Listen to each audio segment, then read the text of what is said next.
आगे एक और एक्सरसाइज है 5.8। इसमें क्या कहा गया है? इसमें कहा गया है कि 8 गुणे 8 गुणे 8 को 2 के सूचक आकार में प्रकाशित करो। इसके 2 के सूचक के आकार में प्रकाशित करना है। ठीक है, तो कैसे करेंगे? जब 2 का सूचक कर देने की बेस 2 कर दिया गया है, तो देखिए यहां पर 8 गुणे 8 गुणे 8। ठीक है, तो इस 8 को अगर हमें ब्रेक करना हुआ तो हम क्या करेंगे?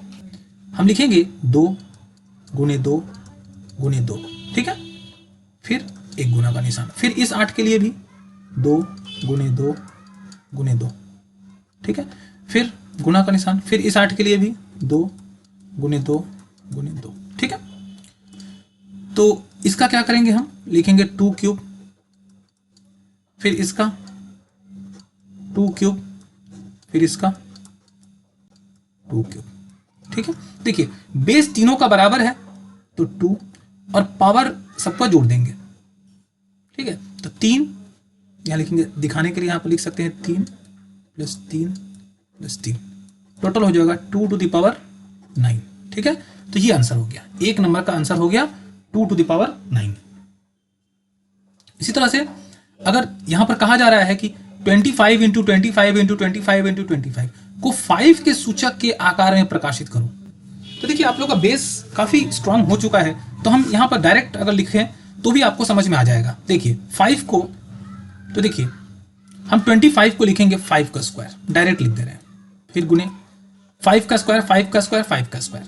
ठीक है, तो 4 बार स्क्वायर होगा, यानी कि 2 4 6 8, तो क्या 5 टू द पावर 8 इसका आंसर आएगा कि नहीं आएगा? बोलिए। ठीक है, देखिए आप लोग का जो बेसिक कॉन्सेप्ट है पूरा अच्छी तरह से पकड़ में आ गया है, इसलिए मैं इसे इस तरह से शॉर्ट में कर दिया। उम्मीद है आप लोग को समझ में आ रहा होगा और आप लोग भी इस तरह से करने की कोशिश करिए। चलिए आगे 36 को 6 के सूचक में, तो अगर 6 के सूचक में करेंगे तो 6 का स्क्वायर करेंगे। ठीक है, तो यहां पर स्क्वायर होगा, यहां पर स्क्वायर होगा, यहां पर स्क्वायर होगा, तो 2 4 6, तो 6 के ऊपर क्या पावर होगा? 6 के ऊपर 6 पावर होगा। ठीक है, आगे 81 इंटू 81 को 3 के सूचक में, तो 81 को अगर 3 का सूचक बनाए तो 3 टू द पावर 4 होगा। ठीक है, 3 3 का 9, 29 27, 27 3 81, तो 3 के ऊपर 4 पावर हो जा रहा है। उसी तरह से यहां पर भी 3 के ऊपर 4 पावर होगा। ठीक है, तो टोटल कितना हो गया? 8, यानी कि 3 टू द पावर 8। ठीक है, चलिए आगे 5 नंबर में मान निर्णय करो, इसका मान हमें बताना है। अगर हम लास्ट क्लास का गुना और भागा अच्छी तरह से सीख चुके हैं तो ये बहुत आसानी से बन जाएगा। देखिए 1 नंबर, 5 का 1, सवाल है 2 to the power 6 into 3 to the power 5 पूरे का बटा 6 टू द पावर 5। ठीक है, तो देखिए दोनों का बेस बराबर नहीं है, पावर बराबर नहीं है, तो एक बार हम फिलहाल इसको ऐसे ही उतारते हैं।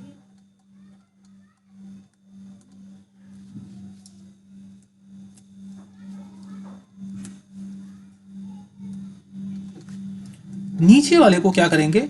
ब्रेक करेंगे 2 इंटू 3 टू द पावर 5। ठीक है, 3 दुगुना 6, बात वही है। फिर क्या करेंगे? फिर एक बार लिखेंगे 2 to the power 6 into 3 to the power 5। फिर देखिए दोनों को अलग अलग पावर दे देंगे, 2 to the power 5 into 3 to the power 5। ठीक है, ऐसा हम कर सकते हैं। हमने सीखा है कि अगर दोनों का बेस बराबर नहीं है, पावर बराबर है, तो दोनों बेस को गुणा करेंगे और पावर 1 लिख देंगे। तो यहां पर उल्टा किया जा रहा है। ठीक है, समझ आ रहा है आपको? तो अब देखिए, अब हम चाहे तो ऊपर नीचे कट लगा सकते हैं। तो देखिए इससे ये कट गया, तो बचा क्या? 2 to the power 6 divide by 2 to the power 5, यानी कि भागा दिया जा रहा है। किसमें किसमें भागा दिया जाएगा? 2 और 6 माइनस 5।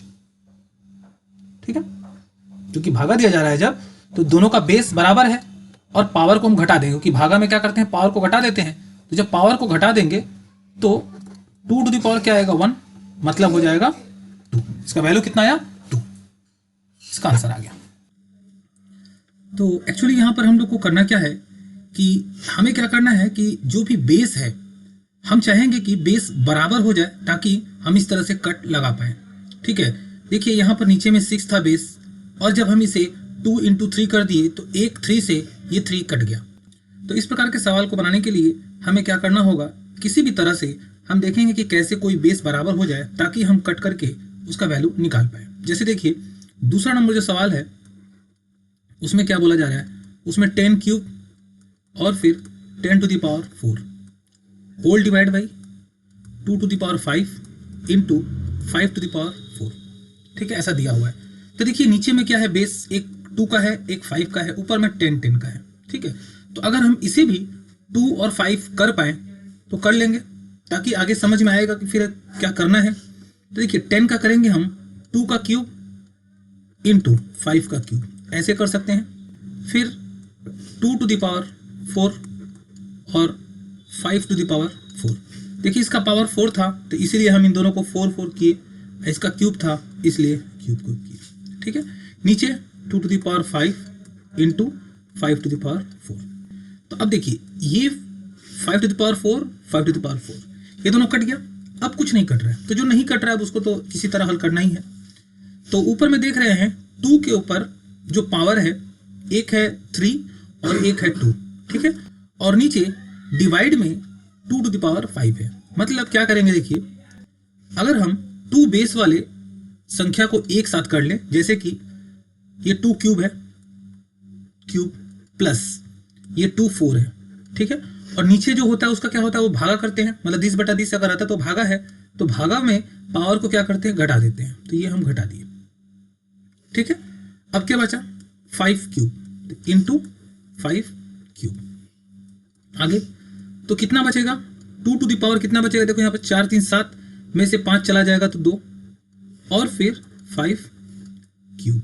ठीक है, अगर इसे हल करना चाहें तो क्या होगा, अगर इसे हल करें तो हमें क्या मिलेगा, तो कहां पर इसे, चलिए यहीं पर हल कर देते हैं। तो 2 2 ज़ा 4 और ये गुना का रिलेशन में है, और ये 125, 5 5 25 25 5 125, फिर 4 का गुणा 125 से करेंगे तो कितना आएगा 500। तो ये 500 इसका वैल्यू आ गया। ठीक है, उम्मीद है समझ में आ रहा होगा। अगर आप इसके पहले का सारे सवाल को अच्छी तरह से समझ पाए हैं तो ये थोड़ा आसान रहेगा बनाना। बेसिक देखिए, बेसिक अगर स्ट्रांग रहता है तो कितना भी टफ सवाल रहे आप आसानी से बना सकते हैं। तो इसलिए आप प्रैक्टिस करिए,